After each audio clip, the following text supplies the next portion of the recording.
And I'm uploading the previous video. Okay, so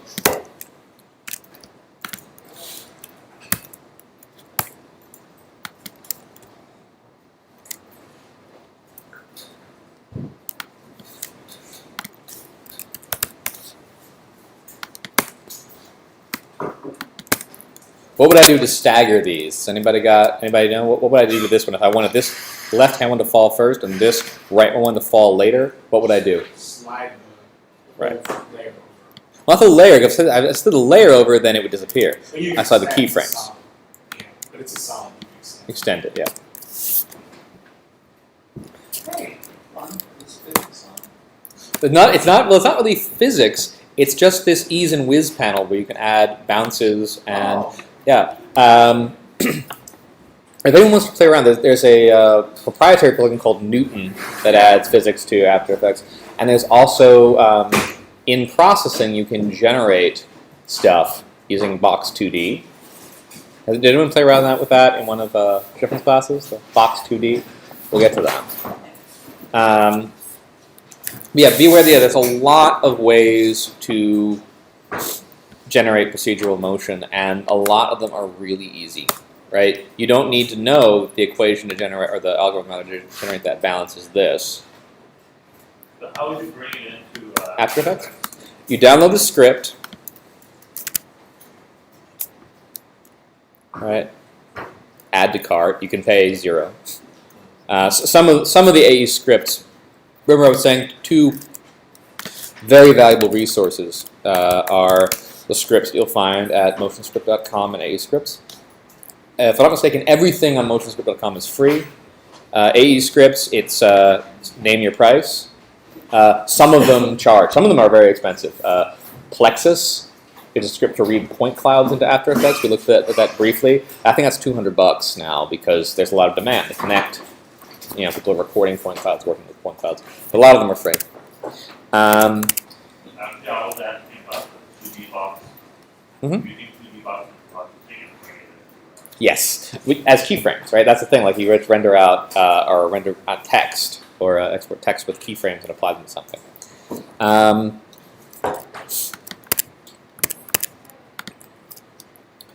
So, how many of you have heard the term visual music? Anybody? Okay, this is all we knew.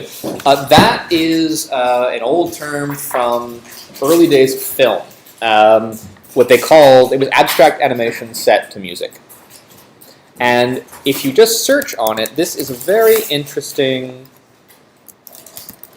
door, this term, into a whole world of animation that preceded computer graphics, but informed it heavily. There's a guy at the World Conservative Netherlands, Paul Berg, who has this thing about how so many different artistic movements before the computer in mid-century, middle of the last century, people were beginning to think about how to break down images and sound and manipulate them. And like all the modernist composers with their endless rules for generating scores, that was prefiguring computers that would manipulate MIDI, would manipulate sound.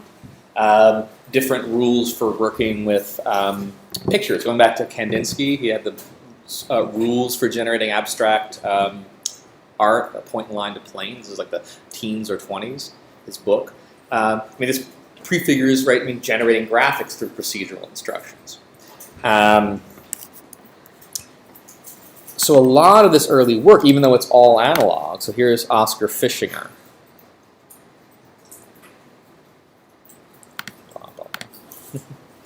Now he's one of the leading practitioners of this. So this is paper cutouts.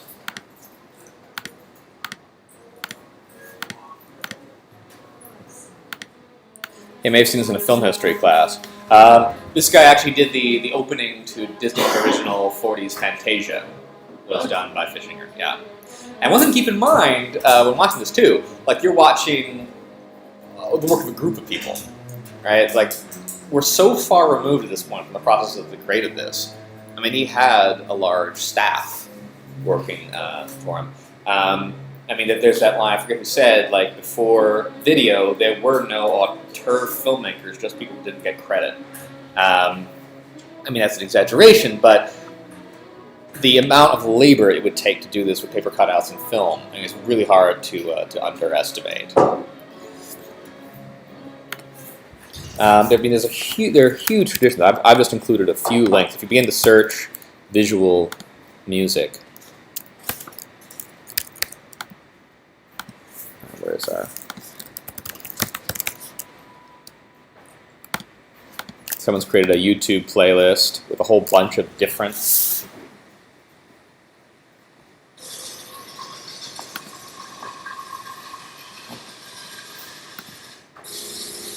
And a lot of these are very low quality, which is unfortunate because these were made on 35mm film. Most of these were designed just to be seen at a very high resolution, projected very big, so this is done by scratching directly on film. So taking the actual film and scratching it, coloring it. Speak out if you've encountered this before. Like if this is old hat, this will, this sort of basic. If you've taken any film, you might have encountered this already. These guys are interesting, the Whitney brothers. It's really tough when you have a technical and an artistic figure working together. There were two brothers, and I always forget because they're John and James. I forget which one was the technician and which one was primarily the filming. But they basically created the early motion control cameras. This is wonderful. If anyone ever tells you that there's no value to public arts funding, the story of these guys is really interesting because they created their early motion control cameras, if I'm not mistaken, out of decommissioned artillery aiming devices from World War II using a Guggenheim grant. And there's a direct line between these guys' early, Jesus, their titles were long in those days, between these guys' early experiments and Star Wars, where the original Star Wars trilogy, the effects were created by putting a model from the blue screen and moving a robot camera around it in reverse. So when composited, it looked like shit was moving. So that's a direct line from these guys. Oh no, this is computer programming here. Yeah, it's got Early programming. There's one of their neat. Remember I was talking about how graphics were vector before they were raster? I mean, at this stage, computers don't have the power to draw grids of pixels. They can just generate mathematical shapes. This would probably have been generated by commanding a CRT to follow the lines. It's not even drawing a whole frame for each of these. This is actually, I forgot how it's called, but essentially you just gave numerical orders to the CRT beam, and that's how it would be made. It's not like television that scans lines, it just does a free drawing in space. Right. Does anyone remember the Vectrex video game system? Remember this? Vectrex. It was a video game system. I had one of these and sold it. They're really valuable now. It's the only video game console. Yeah, they're like I think around $1,000 now. And these were rough contemporary of Nintendo. They were an all-in-one cabinet with a vector screen, and the reason they're so desirable, you can hack them. They're like little hackable vector monitors that you can control. I don't have. Can I get this? Maybe I'll put this up for next time. I saw a great performance last year with a hacked Vectrex.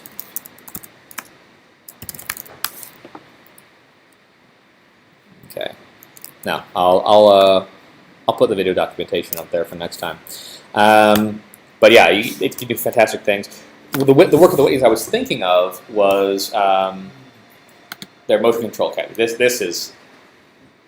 They did a lot of film titles. They worked with Saul Bass. They did a lot of Alfred Hitchcock film titles.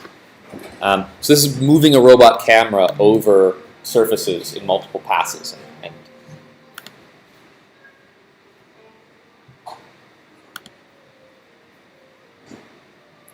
yeah, so Douglas Trumbull got his ideas for these guys. He's a major effects artist. Worked with Kevin Kubrick, 2001: A Space Odyssey, and then John Dykstra, the Star Wars effects creator. Yeah. That's good stuff. Yeah. Working with Namjoon Pike. Has everyone heard of him? So he's a huge figure in analog video art. It's so hard to make this look in After Effects. Yeah, although that's interesting. There are people who have modeled these in jitter. Like you can work. Jitter is apparently really great for creating the looks of these old synthesizers. In fact, a guy, Anton Marini, has created.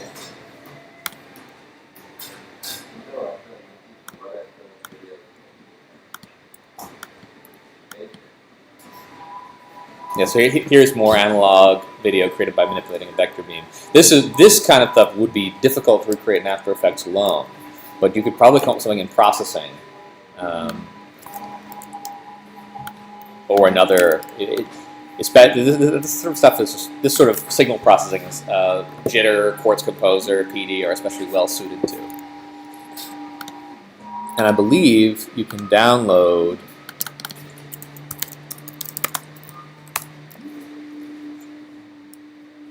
What is the difference between this example, something what we can do with the frame assistant? Because I think I missed something. Because we said some of these effects we cannot achieve them in After Effects. Well, the vector scanning beam, like that's a property of hardware.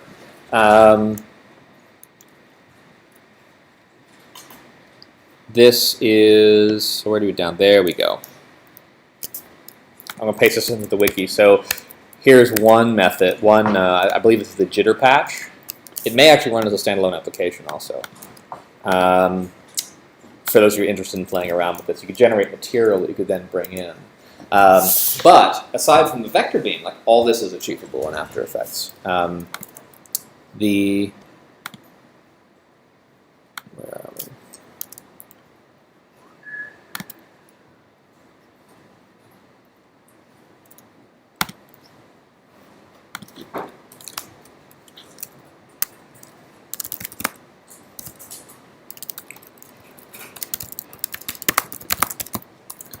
So for next time, I'd like you guys to experiment. I find that it's often a really great exercise to attempt to create a completely abstract video when you're learning new tools, because it kind of frees you of having to have a specific goal in mind. It can be one of the most difficult things I find can be trying to realize a new project while learning new tools at the same time, because you're almost guaranteed to not be able to realize what's in your head, because you didn't really understand how the tools worked or what they were capable of when you conceived of the project. So it's always going to be changed by the limitations of the tools. So it's almost guaranteed to be frustrating. It might still be rewarding, but it's just difficult to execute a new project while learning new tools. What's great about an abstract project is that you don't necessarily have to start with any goal in mind. You can just begin generating stuff and see where you go. So you can use. Do you remember we looked at the audio, the audio analysis before?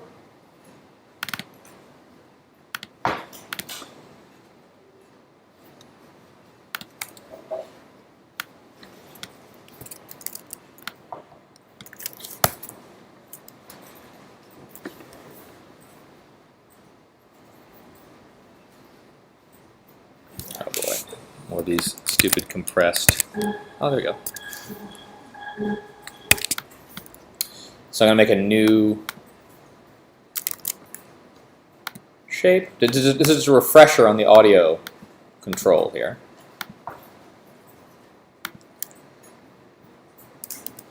I'm going to say, click on my sound, and I'm going to say animation, or say keyframe assistant convert audio to keyframes. And then I am going to point the y-axis of this guy at the slider here.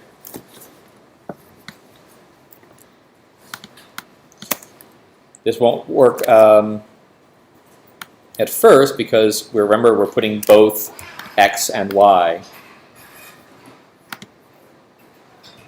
It's trying to put both x and y into the same array. We want to say var x equals transform position 0, and I'm going to put this in bar y equals x, y. Remember, as a general strategy, convert the after effects properties into variables, then manipulate them. Okay, so this is not.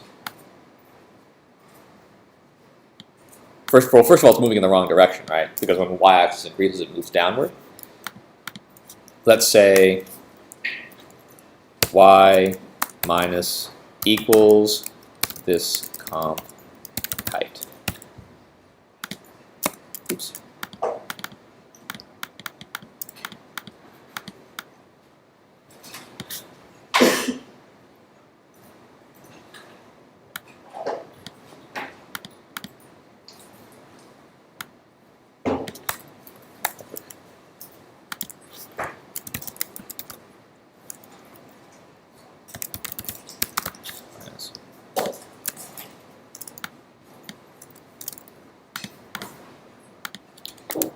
A lot of the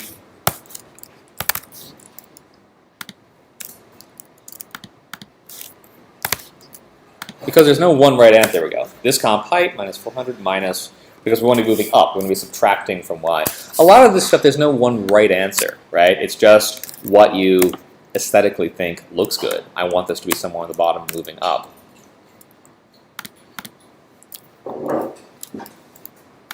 Let's make this a little simpler. Y minus d. Let's just take care of this in the actual position keyframes. No reason to actually guess at this in code, right? We can just drag this to wherever, and this line here, transform.position 0, means this is the x, this is the y. And a simple way, we looked before at linear scaling, right, where you could scale the output by the, you could scale the audio input by whatever range you wanted. But here, why don't we just say times 10.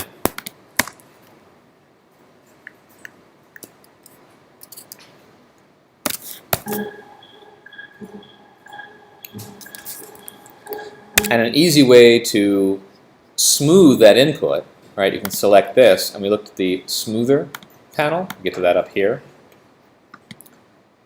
So 3 is often a good value. Incidentally, for those of you who are out of the room, we took a look at the types of keyframes to settle that mystery of what the circles were doing. And those circles are automatically smoothing and coming in and out, going down. Essentially, you can think of it as adding Bezier handles. The circles, the eased keyframes set them to a default amount, a default value on the graph, and then the circle ones have handles that you can manipulate as you like.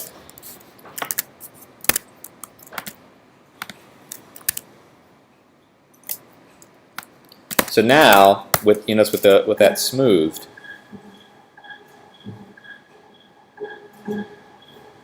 it tracks it a lot more reliably. And of course, just because a lot of the famous visual music folks use geometric shape doesn't mean that you have to either, right? You can use anything. You can use live video input. You can use shapes obtained from anywhere. You can use material generated in processing.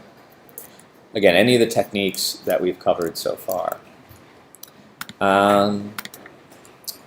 And you can even use, if there's a particular technique you like, you can also think about using processing to imitate it. Like recently, I was looking at sand animation, which is when I was drawing that there, where when you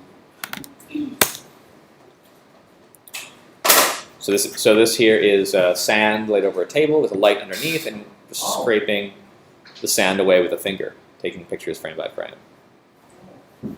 So right, this is no maybe some color correction, but this is just pushing sand around with a light under a table. Is that a 5D?